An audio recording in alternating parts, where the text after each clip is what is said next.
नमस्कार साथियों, मैं आचार्य रामजस सेन स्वागत करता हूं हमारे YouTube चैनल आचार्य रामजस सेन में।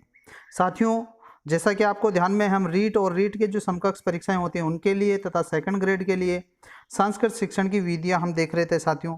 और संस्कृत शिक्षण की विधियों के अंतर्गत हम पद्य शिक्षण की विधियों के बारे में हम देख रहे थे साथियों। पिछले वीडियो के अंतर्गत हमने पद्य शिक्षण का परिचय और उनकी विधियां, कुछ विधियां हमने देखी थी साथियों, जो कि 16वें नंबर का वीडियो था साथियों।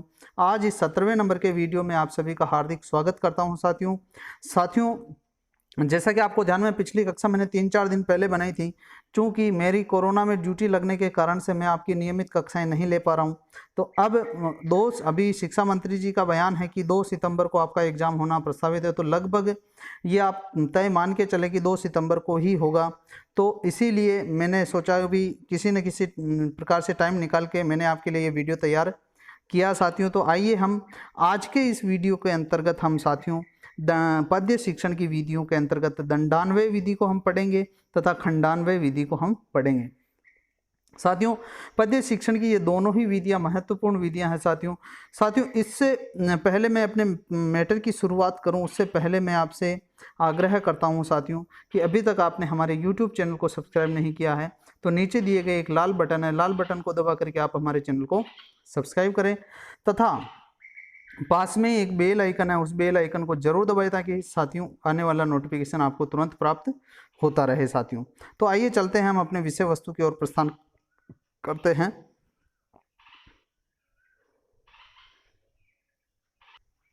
तो साथियों आज हम देखने वाले हैं जो चौथे नंबर की विधि है वो है साथियों दंडान्वय विधि। साथियों दंडान्वय और खंडान्वय दो विधियां हैं साथियों, और दोनों विधियों में एक सामान्य चीज है साथियों, वो है अन्वय। अर्थात यहाँ क्या है साथियों कि दोनों ही विधियों में अन्वय तो निश्चित रूप से होगा ही होगा, लेकिन अन्वय से पहले कुछ चीज़ें अलग अलग होती है साथियों। वही जो फर्क होता है, एक तो दंड अन्वय होता है और एक खंड अन्वय होता है साथियों। तो दंड अन्वय क्या है और खंड अन्वय क्या है, इसके बारे में हम देख लेते हैं साथियों। तो मैं आपको यहाँ आप बताना चाह रहा हूँ साथियों कि दंडान्वय विधि क्या है और खंडान्वय विधि क्या है। तो पद्य शिक्षण की ये दोनों विधियां महत्वपूर्ण विधि मानी जाती है साथियों। तो आइए हम देखते हैं कि इनमें क्या क्या फर्क है साथियों। तो आइए बात करते हैं। देखो, पहले जो चौथे नंबर की विधि है वो विधि है दंडान्वय साथियों। जैसा कि मैंने आपको पहले बताया है, अभी बताया है कि इसमें दोनों में ही एक चीज समान है, वो क्या है, अन्वय।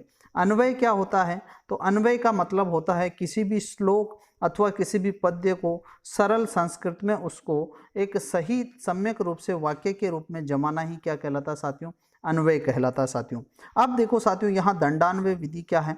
तो दंडान्वय विधि के अंतर्गत देखो, काव्य शिक्षण में अन्वय का सबसे बड़ा महत्व होता है साथियों, क्योंकि अन्वय के माध्यम से हम श्लोक के अर्थ को स्पष्ट करते हैं तथा श्लोक के भावों को स्पष्ट करते हैं साथियों। तो काव्य शिक्षण के अंतर्गत किसका सबसे बड़ा महत्व है, अन्वय का सबसे बड़ा महत्व है।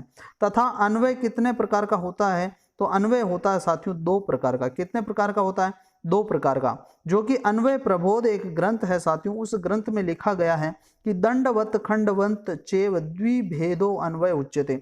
इसका मतलब होता है कि दंडवत अर्थात दंड और खंडवत और अर्थात खंड वाला, दंड वाला और खंड वाला, द्विभेदो यानी 2 प्रकार का अन्वय उच्यते यानी अन्वय कहा गया है साथियों।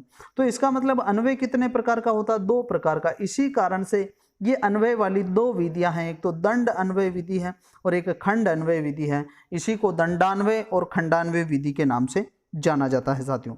आइए अब हम अगली इसकी चर्चा करते हैं साथियों। तो आगे क्या कह रहे हैं कि आगे इसकी तथ्यों की बात करें हम दंडान्वय विधि के, तो साथियों इस विधि में शिक्षक क्या करता है, श्लोक का अन्वय करने से पहले, ध्यान रखना साथियों, पहले, यानी इस विधि में, कौन सी विधि में, दंडान्वय विधि के अंतर्गत, दंडान्वय विधि के अंतर्गत शिक्षक श्लोक का अन्वय करने से पहले कर्ता क्रिया कर्म संबंधी व्याकरणिक प्रश्न किए जाते हैं। किसके द्वारा किए जाते हैं, तो शिक्षक के द्वारा ये प्रश्न किए जाते हैं।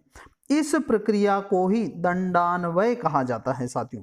तो साथियों किससे संबंधित प्रश्न किए जाते हैं, कर्ता क्रिया कर्म अर्थात व्याकरण से संबंधित प्रश्नों को करना ही साथियों दंडान्वय कहलाता है साथियों। संपूर्ण श्लोक को एक पूर्ण वाक्य में बदल देना ही दंडान्वय कहलाता है।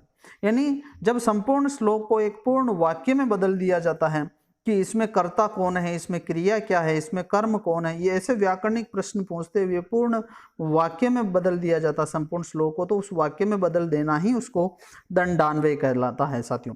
अब यहाँ साथियों जो दंड है उस दंड का अर्थ क्या है, तो दंड का अर्थ वैसे तो डंडा होता है, और यहाँ दंड जो आया है वो दंड वाक्य का प्रतीक है साथियों। किसका प्रतीक है, वाक्य का प्रतीक है।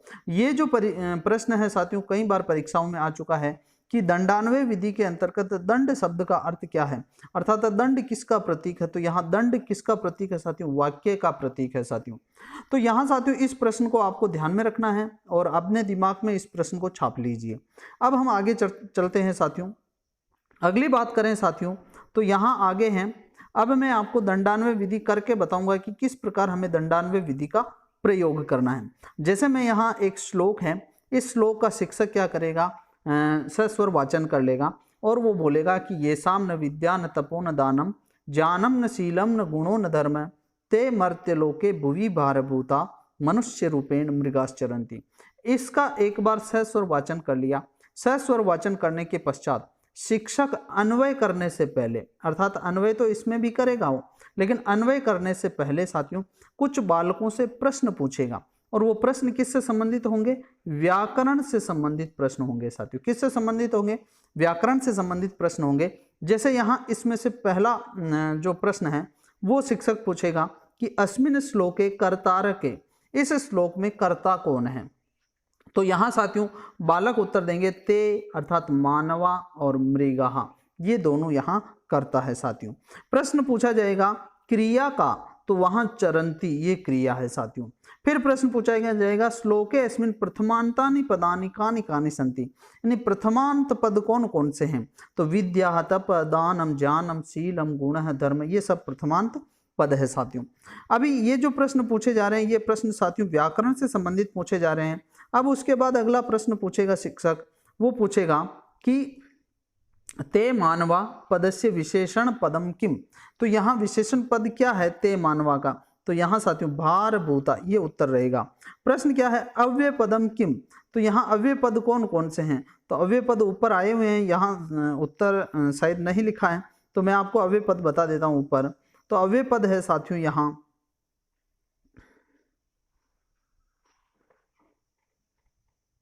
न, यहाँ जो अव्यय पद है साथियों ये देखो बार बार अव्यय पद आ रहा न वाला, ये आ रहा ये सारे न क्या आ रहे हैं अव्यय पद है। तो अस्मिन श्लोके अव्यय पदम किम, तो ये न अव्यय पद है साथियों। तो साथियों ये अव्यय पद हो गए हैं। अब बात करते हैं हम आगे, यहाँ इसके पश्चात अब शिक्षक यहाँ से व्याकरणिक प्रश्न पूछने के पश्चात अब शिक्षक क्या करेगा, तो अब शिक्षक दंड अन्वय करेगा, अर्थात उसको अन्वय को एक वाक्य के रूप में बताएगा। तो ये साम मानवानाम सकाशे, जिन मानवों के पास विद्या तप दानम ज्ञानम शीलम गुणः धर्मश्च न संति, धर्म नहीं है, ते मानवा वे मानव अस्मिन मर्त्यलोके, इस मृत्युलोक में भुवि भारभूता संति, भार के समान है साथियों, तथा मनुष्य रूपेण मृगः पशु सदृश चरंती, मनुष्य के रूप में वो मृग अर्थात पशु के समान विचरण कर रहे हैं। इस प्रकार साथियों शिक्षक दंडान्वय करेगा। अब देखियो साथियों यहाँ जो महत्वपूर्ण चीज आपको समझनी है, यहाँ जो इस विधि के अंतर्गत जो प्रश्न होते हैं वो प्रश्न किससे संबंधित होते हैं, व्याकरण से संबंधित प्रश्न होते हैं, ये आपको ध्यान में रखना है। दंडान्वय और खंडान्वय विधि के अंतर्गत महत्वपूर्ण फर्क ही यही है कि यहाँ किस विधि, यहाँ कौन से प्रश्न होते हैं, व्याकरण से संबंधित प्रश्न होते हैं, जो कि क्या प्रदान करते हैं साथियों, नीरसता प्रदान करते हैं। इसीलिए यह विधि अमनोवैज्ञानिक मानी जाती है, नीरस मानी जाती है, अरुचिकर मानी जाती है। अब बात करते हैं हम आगे की। तो साथियों आगे की बात करें तो अगली विधि है हमारी खंडान्वय विधि, और जो खंडान्वय विधि है वो थोड़ी उससे अलग है। अब देखो अन्वय तो दोनों में होगा। अब देखो यहाँ जो है खंड अन्वय, हमने देखा अगर आपके परीक्षा में प्रश्न आ जाए कि अन्वय कितने प्रकार का, तो अन्वय साथियों दो प्रकार का, दंडवत और खंडवत, ये अन्वय मैंने आपको बता ही दिया है। अब देखिए खंडान्वय विधि के अंतर्गत क्या हो रहा है कि इस विधि में भी शिक्षक अन्वय करते समय, इस विधि में भी शिक्षक अन्वय करते समय सर्वप्रथम प्रश्न करता है। प्रश्न तो वहां भी करता है और प्रश्न यहां भी करेगा साथियों। प्रश्न वहां व्याकरण से संबंधित होते थे, लेकिन यहां क्या होंगे, परंतु इस विधि में प्रश्न किससे संबंधित होते हैं, विषय वस्तु पर आधारित होते हैं, यानी विषय वस्तु से संबंधित प्रश्न होते हैं, न कि व्याकरण से संबंधित प्रश्न नहीं होते हैं साथियों। व्याकरण से संबंधित प्रश्न नहीं होंगे। यहाँ जो प्रश्न होंगे वो होंगे विषय वस्तु से संबंधित प्रश्न होंगे। इस विधि में कैसे प्रश्न पूछे जाएंगे, कह, कम, केन, कस्मे आदि का प्रयोग द्वारा प्रश्न पूछे जाते हैं साथियों। जो यह विधि है साथियों, यह विधि प्रश्नोत्तर विधि का ही एक अंग मानी जाती है। परीक्षा में प्रश्न आ जाए कि खंडान्वय विधि किसका अंग मानी जाती है, तो खंडान्वय विधि प्रश्नोत्तर विधि का ही एक अंग मानी जाती है साथियों। अब मैं आपको खंडान्वय विधि का प्रयोग कैसे करते हैं उसका प्रयोग करके आपको बताता हूं साथियों।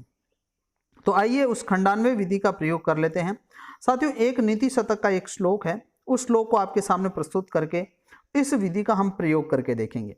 श्लोक है कि सख्यो वारयितुम जलेन हुतभुक छत्रेण सूर्या तपे नागेन्द्रो निशिताम कुशेन शमदो दंडेन गोगर्दभो व्याधिर्भेषज संग्रहेश्च विविधेर मंत्र प्रयोगेर विषम सर्वस्व औषधम अस्ति शास्त्र विहितम मूर्खस्य नास्त्योषधम। तो साथियों यहाँ जो ये श्लोक है ये मूर्ख पद्धति से लिया गया है। अब शिक्षक क्या करेगा कि इसका सस्वर वाचन करने के पश्चात, अब वाचन करने के पश्चात क्या करेगा, शिक्षक बालकों से प्रश्न करेगा। लेकिन यहाँ जो प्रश्न होंगे वो किससे संबंधित होंगे साथियों, विषय वस्तु से संबंधित होंगे। किससे होंगे, विषय, व्याकरण से संबंधित प्रश्न नहीं होंगे। अब यहाँ व्याकरण से संबंधित प्रश्न नहीं होकर के विषय वस्तु से संबंधित प्रश्न होने वाले हैं। तो यहाँ शिक्षक प्रश्न पूछेगा, जैसे प्रश्न पूछा जलेन वारयितुम क शक्य, यानी जल से किसको हटाया जा सकता है, तो यहाँ हुतभुक है। फिर उसके पश्चात हुतभुको केन वारयितुम, हुतभुक को किससे हटाया जा सकता है, तो जलेन। छत्रेण का निराकर्तुम शक्यते, छाते से किसको हम निराकरण कर सकते हैं, तो सूर्य तप यानी सूर्य के तप को। नागेंद्र की दृश्य, नागेंद्र कौन सा है, किस प्रकार का, मतलब कैसा है, तो समदय, यानी जो एक पागल हाथी होता है उसको समदय कहते हैं। और उसके पश्चात निशिता अंकुशेन अवरोधुम शक्यते, यानी तीक्ष्ण अंकुश से किसको रोका जा सकता है, तो समदय नागेंद्र, यानी जो पागल हाथी है उसको रोका जा सकता है। फिर उसके पश्चात बात करते हैं साथियों आगे जो प्रश्न होंगे उन प्रश्नों की। तो यहाँ देखो और प्रश्न है, दंडेन को दमितुम शक्यतो, यानी दंड से किसको दबाया जा सकता है, तो गाय और गधे को। फिर उसके बाद व्याधि के वारयितुम शक्या, यानी बीमारी किसके द्वारा वरण की जा सकती है, रोकी जा सकती है, तो भेषज संग्रह यानी दवाइयों के संग्रह से। मंत्र प्रयोगे किम दूरी कर्तम शक्यम, मंत्र के प्रयोग से किसको दूर किया जा सकता है, तो विषम। और शास्त्रे कस्य औषधम अस्ति, तो शास्त्रे सर्वस्य औषधम अस्ति। इस प्रकार साथियों जो ये प्रश्न है ये विषय वस्तु से संबंधित है साथियों। किससे संबंधित है, विषय वस्तु से संबंधित है। अब जहाँ देखो दंडान्वय के अंतर्गत क्या फर्क है कि वहाँ व्याकरण से संबंधित प्रश्न होते हैं और यहाँ खंडान्वय में क्या किए जाते हैं, विषय वस्तु से संबंधित प्रश्न पूछे जाते हैं। ये प्रश्न कई बार आ चुके हैं साथियों, इसीलिए मैं बार बार इसको रिपीट कर रहा हूँ, तो आप इसको अच्छे से ध्यान में रख लें। इस प्रकार प्रश्न पूछने के पश्चात शिक्षक क्या करेगा, इस श्लोक का क्या करेगा, अन्वय करेगा। अब अन्वय करके देख लेते हैं साथियों।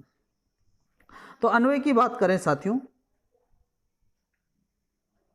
तो ये अन्वय है कि जलेन हुतभुक छत्रेन सूर्यातपे निशिता अंकुशेन समद नागेंद्र दंडेन गो गर्दभो भेषज संग्रहे व्याधि विविधे मंत्र प्रयोगेर विषम वारयितुम शक्ये। फिर उसके पश्चात है साथियों आगे है कि शास्त्र विहितम सर्वस्य औषधम, यानी शास्त्रों में सबकी औषधियां हैं किंतु मूर्खस्य नास्त्यो औषधम, यानी मूर्ख की कोई औषधि नहीं है साथियों। तो यहाँ साथियों जो प्रश्न होते हैं वो होते हैं विषय वस्तु से संबंधित। किससे संबंधित होते हैं साथियों, विषय वस्तु से संबंधित प्रश्न होते हैं। अब हम बात करते हैं साथियों इस विधि के और भी कुछ महत्वपूर्ण पहलू है साथियों। तो यहाँ जो इसके पहलू की बात करें तो यह विधि साथियों यहाँ प्रश्न विषय वस्तु से संबंधित होने के कारण यह विधि मनोवैज्ञानिक सिद्धांतों पर आधारित है साथियों, क्योंकि महत्वपूर्ण कार्य है सौंदर्यानुभूति, भावानुभूति। तो यहाँ विषय वस्तु से संबंधित प्रश्न होने के कारण बालक भावों की अनुभूति करते हैं साथियों। तो यह मनोवैज्ञानिक सिद्धांतों पर आधारित विधि है साथियों। यह विधि बहुत रुचिकर और आकर्षक विधि है साथियों, और यह विधि, इस विधि के अंतर्गत छात्र अत्यधिक सक्रिय रहते हैं साथियों, इसीलिए यह विधि मनोवैज्ञानिक मानी जाती है साथियों। साथियों, आज के इस वीडियो के अंतर्गत हम केवल ये 2 विधियां पढ़ रहे हैं।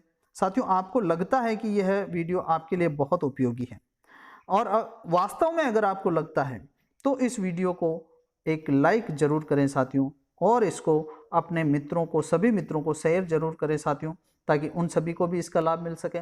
और अब रीट के लिए आप ज़बरदस्त तैयार हो जाइए साथियों, क्योंकि शिक्षा मंत्री जी ने 2 सितंबर के लिए परीक्षा के लिए कहा है। तो साथियों, लगभग जहाँ तक मैं मानता हूँ 2 सितंबर को एग्ज़ाम हो जाएंगे।